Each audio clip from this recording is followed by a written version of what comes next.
Les ordres, un scénario et un film. C'est le titre d'un volumineux ouvrage qui vient de paraître aux éditions Somme Toute. Et on a le plaisir de recevoir Gabriel Tremblay, qui est un peu le maître d'œuvre de cette brique-là. Gabriel, vous êtes professeur en études scénaristiques au département d'études littéraires de l'UQAM. Donc, vous étiez obligé d'aller fouiller dans les archives de la Cinémathèque pour voir comment le scénario des ordres avait été conçu et comment il avait évolué. C'est quoi l'origine du projet? C'est quelque chose, vous connaissiez, vous aviez des informations sur la genèse de Les Ordres et vous vous êtes dit qu'il faudrait faire le ménage, aller voir comment ça s'est mis en place? Merci Robert. Oui, en fait, je l'explique un peu dans l'introduction du livre, mais la genèse du projet vient, ça remonte à loin, ça remonte à mon grand intérêt très jeune pour ce qui relevait ou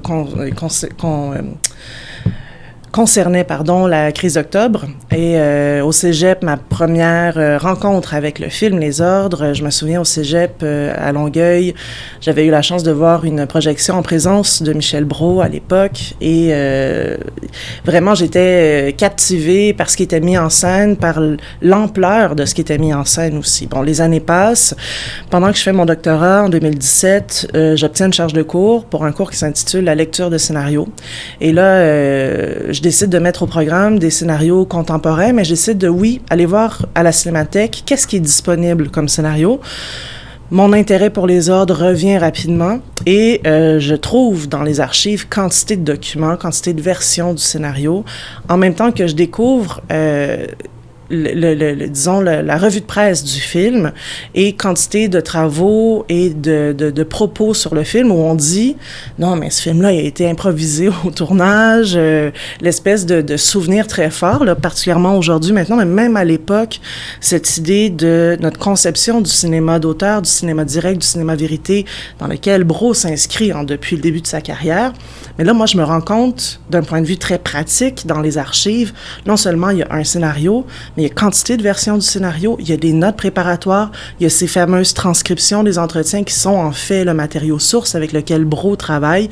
Et c'est là que germe en moi tranquillement l'idée d'en faire un livre. Et c'est vraiment en 2020 que je décide qu'il va y avoir un ouvrage, l'édition critique du scénario Les Ordres, et je décide de projeter sa réalisation jusqu'en 2024 pour souligner le 50e anniversaire du film. Oui. Donc, le fait d'aller fouiller dans les archives de la Cinémathèque vous a appris beaucoup de choses? Oui, m'a appris beaucoup de choses, m'a appris rapidement. Au début, je me disais, là, il faut que je fasse l'ouvrage, il faut qu'on parle. Ça devenait très, très vaste. Il y avait des surprises, il y a des choses qui vous ont étonné en travaillant sur les archives? Il y a des choses qui m'ont étonnée, oui, c'est-à-dire de renouer avec, premièrement, la matérialité des documents avec lesquels, et on en a reproduit certains en annexe de l'ouvrage à la fin du livre, vraiment, l'ancêtre du copier-coller, c'était le découper scotché. Oui, oui. Et la façon que Brault avait travaillé avec des documents tapuscrits et manuscrits, la quantité de notes que je retrouvais aussi, puis les notes dans les marges. Et donc, c'est non seulement des documents nombreux, c'est des documents sur lesquels on a travaillé et retravaillé. Et je dirais que la densité de ce travail-là m'a grandement surprise parce que ça venait, encore une fois, par la réalité matérielle des choses, contredire certaines conceptions qu'on peut avoir, comme quoi la seule vraie écriture au cinéma, c'est celle du tournage. Mm-hmm. Moi, je ne m'oppose pas à l'écriture du tournage, c'est quelque chose dans lequel je crois fortement. Mais de toute évidence, il y avait un réel travail d'écriture scénaristique, textuelle, qui se déployait devant moi dans les archives, et c'est ça qui était intéressant, surprenant, et dans lequel, finalement, autour de quoi j'ai resserré le projet du livre. Oui. Et est-ce que les interventions de Dufresne, par exemple, est-ce qu'on les sent bien quand les versions se mettent en place? Oui et non, c'est-à-dire que, oui.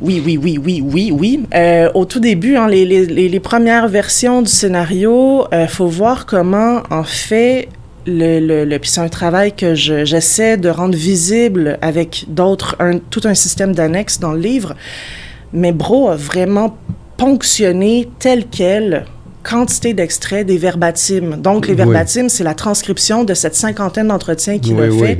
C'est une charge, une montagne de textes. Là. C'est 500 pages, très, très dense. Et donc, il est allé chercher des extraits de ça. Il y a même du mot à mot, en certains cas. Des répliques, il les a trouvées chez les intervenants. Ce qui fait que le travail avec Dufresne, pour moi, quand je suis tombée sur ce cahier, en fait, c'est un cahier des dialogues, des répliques. Et c'est là où on sent que Dufresne a collaboré avec Brault pour venir peaufiner l'oralité des répliques, s'assurer de la fluidité du truc. Je pense notamment à la lettre que Marie lit, la lettre des parents de Clermont qu'elle lit. Bon, il y a un travail d'écriture qui est là. Après, moi, je peux pas... Brault n'est plus là, Dufresne n'est plus là. Je pouvais pas leur demander qu'est-ce qu'il en était, le départage du travail, mais l'existence même de ces archives, le fait qu'on peut suivre une certaine continuité d'un document à l'autre, permet de voir comment il y a à la fois de la parole citoyenne telle qu'elle, mais qui est tressée à l'intérieur d'un travail de mise en fiction très soigné. Oui. Oui, mais de toute façon, Michel était très explicite par rapport à cette démarche-là. Hein. Je me souviens à l'époque combien il était de mauvaise humeur quand on disait une fiction documentée. Il disait, je ne veux pas entendre ce terme-là. C'est un film de fiction que j'ai fait. Oui, exactement. Et c'est pour ça que les reproches qu'on lui faisait de ne pas avoir fait le film sur les événements d'octobre, ça tombait à plat parce que son projet était très clair. Hein. Puis tout à fait. Ce que vous confirmez, c'est effectivement, c'est ce que ça nous dit. Mais c'est intéressant, je trouve, les critiques négatives. Hein. Souvent, ça parle plus de la personne qui les formule que de l'objet en tant que tel. Oui. Puis même, moi, je le sais, l'ouvrage qu'on fait paraître là, cet automne, il y a des gens qui vont reprocher à cet ouvrage un certain nombre de choses et qui me fait un peu penser aux reproches qu'on pouvait formuler au film de Brault, c'est-à-dire qu'on lui reproche de ne pas être ce qu'il n'est pas. Et ça crée des drôles de discussions, hein, mais votre film ne parle pas des événements d'octobre, puis votre ouvrage ne parle pas d'octobre en général. On parle pas de ça spécifiquement. Oui. Brault parlait d'humiliation citoyenne. Puis moi, c'est un thème qui m'a fortement marqué. Et c'est aussi, je pense, je rebondis sur votre première question, mais l'intérêt pour les ordres, il est dans le fait que moi, je suis plus très, très jeune, mais je suis pas très, très vieille. Et j'ai pu voir, en fait, depuis l'adolescence, là, quand j'ai été marquée par comprendre c'était quoi la crise d'octobre, mais depuis, moi, à travers les années 90, les années 2000, les années 2010, jusqu'à aujourd'hui, je cesse de revoir l'expression, la manifestation de cette humiliation citoyenne-là arriver. Et c'est là aussi l'intérêt de revenir et de revenir encore à l'œuvre de Brault, parce qu'il y a quelque chose qui se réactualise toujours un peu. Oui, mais c'est ça qui est curieux avec le recul qu'on a par rapport au film maintenant. On est porté à dire Michel a fait le bon choix parce que le film n'a pas vieilli du tout. Je l'ai revu au Festival de Québec il y a quelques semaines. Puis on le voit comme un film très, très actuel, étant donné, parce qu'on disait, c'est un point de vue humaniste, mais c'est ça qui l'empêche de vieillir, étant donné que c'est un point de vue large sur la situation. Quand le film a été fait, Brault n'avait pas besoin de parler de Bourassa, de Trudeau. Je veux dire, on savait tout ça par cœur, on avait besoin d'autres choses, parce que c'était à chaud, on avait besoin d'en entendre parler, puis son intuition a été très juste. Je crois que oui, et je crois qu'on peut peut-être se rapprocher de cette question-là, puis vraiment prendre le temps de vivre avec elle, de se laisser habiter par cette question-là encore aujourd'hui, parce que je le vois comment, puis c'est un peu le projet qui traverse l'ouvrage tel que je l'ai conçu, mais tel qui se déploie avec la contribution de d'autres personnes avec qui j'ai travaillé, que j'ai invité à écrire avec moi dans ce livre-là. La question de l'humiliation citoyenne, elle est encore très, très d'actualité. Là, je ne nous apprends rien en disant ça, mais c'est intéressant de voir l'espèce de réflexe très nationaleux autour des ordres qui peut arriver, où on va se draper dans « Non, mais ça, c'est notre souffrance à nous, les Canadiens français, c'est à nous, puis je le sais, en tant que Tremblay, là, j'en suis tricotée largement. Mais je pense qu'on peut se servir de cette expérience vécue historique pour peut-être renouveler notre regard sur ce qui se passe auprès de d'autres communautés autour de nous, ici comme ailleurs, pour peut-être revenir, on la connaît dans notre fibre, hein, cette idée de l'humiliation citoyenne. Oui, mais il y a un des textes, c'est le texte qui est signé par 2 collaborateurs. Oui, Dali Giroux et Bianca Laliberté. Qui nous interpelle sur ce terrain-là avec beaucoup de pertinence. Mais justement, comment vous avez sollicité les collaborateurs, parce qu'ils viennent d'horizons différents. Il y a des littéraires, il y a des gens qui sont plus sociaux. L'équipe, elle s'est constituée comment? Elle s'est constituée par moi qui réfléchissais. C'est un ouvrage qui s'est bâti sur invitation. C'est des gens, certains de qui j'étais déjà amie. Il y a d'autres où c'est encore des collègues, de très bons collègues. Mais par exemple, Dali Giroux, je l'ai contacté parce que, notamment à la suite de la lecture de L'œil du maître, un de ses essais, Dali Giroux est une essayiste très connue, tout ça, professeur à l'Université d'Ottawa. Et je l'ai tout bonnement contacté, 2021 environ, en lui expliquant, moi, j'ai cet ouvrage-là, la question de l'humiliation citoyenne m'intéresse, mais aussi doublé de quelque chose comme une réflexion autour de la mémoire courte des Canadiens français. Elle a tout de suite bien reçu cette invitation-là.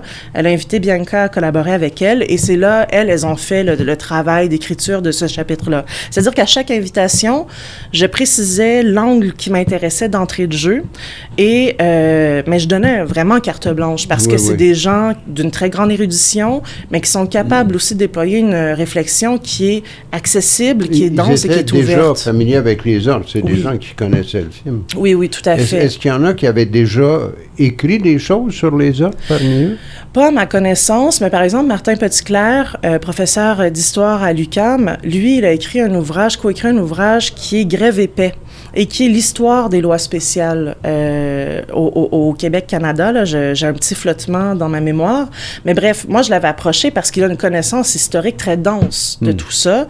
Et il avait envie de revisiter l'époque. La question des verbatims l'a très bien intéressé aussi. Il s'y est plongé d'une manière complètement différente de la mienne. Et en ce sens-là, au départ, ça peut être un peu déroutant, déstabilisant, mais pour moi, sa contribution vient apporter quelque chose d'extrêmement important. C'est-à-dire qu'à travers, pour la mise en contexte, Martin s'est intéressé à ce qui, dans les verbatims, ne se trouve pas dans l'œuvre de Brault. Et en fait, c'est les paroles explicitement militantes et politisées de quantité de personnes que Brault a rencontrées. Après, ni Martin, ni les autres contributeurs... Ça apporte de l'eau au moulin de Pierre Vallière. En effet, mais on n'est pas là pour prendre Brault en défaut nécessairement, mais pour réobserver cette œuvre-là d'une nouvelle façon. Parce que c'est quoi l'intérêt, 50 ans plus tard, de revenir au film? Si c'est seulement pour en faire un autre monument, puis s'émouvoir 2 secondes, je pense qu'on rate un peu le bateau. Je pense que cette œuvre-là, on peut encore interagir avec elle de tellement de façons, puis les contributions de l'ouvrage en sont autant de preuves. Et je pense que même s'il apprend à l'envers, d'une certaine façon, la contribution de Martin permet justement de réfléchir la question de l'humiliation citoyenne, la réelle portée politique et l'importance d'ouvrir nos horizons autour de ces questions-là. Je reviens en arrière. Au niveau des documents que vous avez fouillés là, en long et en large, est-ce qu'ils vous ont appris des choses nouvelles sur le film comme tel? C'est une très bonne question. Je pense que dans cette question-là, il y a... Moi, ce que ça m'a appris, c'est sur le scénario. Et je ne referai pas une classe magistrale sur la question aujourd'hui, mais c'est vraiment un cheval de bataille de mes travaux de manière générale. Moi, je ne prône pas le scénario, l'objet scénario comme meilleur ou à considérer avant le film, d'aucune manière. Mais je suis là pour dire c'est 2 objets distincts. Et bien sûr, le scénario a préparé la réalisation du film, mais c'était vraiment de me rendre compte qu'il y avait une écriture du scénario. C'est ça qui m'a le plus surprise. Après, de fait, vous affirmez dès le départ, vous reconnaissez au scénario une espèce d'autonomie. C'est là qu'on pourra avoir un long débat, pas ce matin. Mais moi, je me posais la question, puis j'ai fait le test un peu en lisant le livre.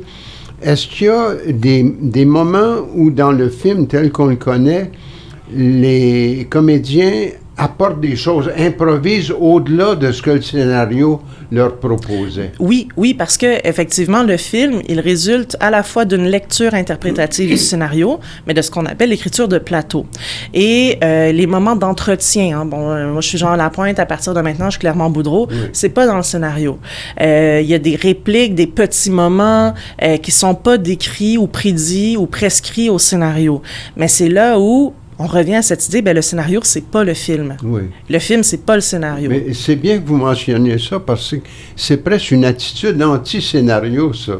Les comédiens qui nous rappellent qu'ils sont des comédiens et qui vont jouer pour notre plus grand plaisir, le rôle d'un tel ou d'une telle. Moi, j'ai plutôt l'impression que c'est un rappel de la fiction.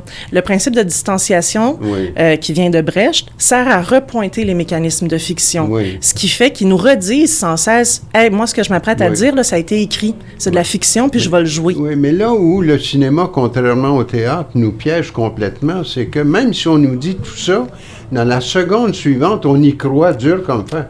Ce que Fellini faisait très bien dans Intervista, lui, il nous piégeait à mort. Je veux dire, on était dans un studio avec un faux tramway, mais dès qu'il arrêtait de nous parler, on y croyait déjà. Alors, ça, c'est très curieux et ça repose, moi, je pense, de façon plus large, la question du scénario. Comment est-ce qu'on s'échappe du scénario quand on est rendu au tournage? Je pense qu'il faut, plutôt que de s'échapper ou de se libérer, moi, j'aime mieux revenir toujours à la question de la lecture du scénario. Comment on l'a interprété, puis qu'est-ce qu'on fait avec cette interprétation? Plutôt que de s'échapper, moi, je suis dans le faire, dans le réaliser, au sens d'on a réalisé quelque chose à partir de. On a une conception qui vient du cinéma d'auteur, qui vient du cinéma vérité, etc., où le scénario serait une entrave à la créativité. Moi, j'ai l'impression qu'avec les ordres, on voit que c'est un peu le contraire. Ça a été différents moments de création qui, par concomitance, par continuité, se nourrissent. Il y a des allers-retours, etc. Mais d'arrêter l'opposition des deux objets, de les voir comme des objets distincts, auquel on revient de manière distincte aussi. Ça n'empêche pas l'imaginaire en présence, mais la question de la lecture, de l'interprétation puis du faire, en tout cas, moi, me paraît beaucoup plus porteuse. Mais il y a un élément presque ironique là-dedans, que Michel Brault, un des porte-paroles, des porte-étendards du cinéma direct, tout à coup fasse l'objet d'une étude à cause de ses talents de scénariste. Oui, il y a quelque chose d'ironique, ou peut-être ça nous permet de revenir à ce qu'on croyait qui était dur comme faire, comme réalité. Oui. Ça n'existait pas. Les scénarios des années 70, on écrivait ça sur le fly, là. Mais c'est sûr qu'il y avait un goût ou une tentative, une tentation plutôt de fiction chez tous les cinéastes de cette génération-là. Mais dans le concret de leur quotidien, ils faisaient plutôt des documentaires. En effet. Mais il y a vraiment cette idée de revenir à, il y a ce qui se passait à cette époque-là, j'y étais pas, je peux pas spéculer plus qu'il faut. Oui. Mais comment, aujourd'hui, on repense à cette époque-là, souvent, le folklore de l'époque, ce qui en ressort, c'est, oui, j'avais 2-3 notes, mais sur le plateau, on parlait, puis on avait le temps, c'est pas comme aujourd'hui, ça va vite. Oui. À l'époque, on avait le temps, ça se passait sur le plateau. Ça fait passer à la trappe tout le travail de scénarisation dans un premier temps, et tout le travail de montage ensuite, qui est aussi un autre moment d'écriture très fort du cinéma. Est-ce qu'on oppose le montage à la réalisation? Ben non. Est-ce qu'il faut opposer le scénario à la réalisation? Ben non. On peut les voir comme trois moments qui ont chacun leur temps. Et après, c'est intéressant de voir la continuité, de voir les réinventions, puis même le montage. Il y a quelque chose qui est de l'ordre de l'interprétation, donc à voir avec la lecture. On lit quelque chose. Mais c'est sûr que le lien que vous signalez entre montage et tournage ou mise en scène, celui-là, il nous convainc tout de suite. Le lien que vous proposez entre le scénario qui aurait son autonomie et le geste du metteur en scène qui le prend pour le tourner, le mettre en image, puis après ça, le monter avec un monteur. Ça, c'est nouveau, je trouve, comme approche, et c'est là qu'il y a place pour un débat, parce que l'autonomie que vous reconnaissez au scénario, c'est pas acquis. C'est pas du tout acquis. Mes travaux font souvent réagir. Je vous renvoie à un autre livre que j'ai fait paraître cette année, en février, « Lire des scénarios », aux presses de l'Université de Montréal. Oui. C'est un ouvrage, oui, savant, mais avec des chapitres vraiment accessibles puis intéressants, me semble-t-il, parce qu'on entend la parole de quantité de professionnels. Là. Ça résulte d'années de recherche. Mais en très, très bref, moi, j'ai longtemps travaillé en casting, en distribution de rôle. J'étais l'assistante d'une directrice de casting. Et ça m'est arrivé, dans le cadre de mes fonctions là-bas, pendant plus de 15 ans, de lire quantité de scénarios. Et là, on travaillait dessus, je lisais le scénario. Puis là, à un moment donné, j'allais à la première, je voyais le film, puis je me rendais compte que je préférais le scénario que j'avais lu. C'est une déformation professionnelle. C'est pour ça que mais vous ça, vous enseignez en scénaristique maintenant. On est obligé de s'arrêter là pour ce matin, mais on pourrait continuer, Gabrielle. On merci, vous rattrapera au prochain livre. Super. Merci beaucoup, Gabrielle Tremblay. Et Les Ordres, un scénario et un film aux éditions Somme Toute. Ça arrive là, sur votre table d'un jour à l'autre. Merci.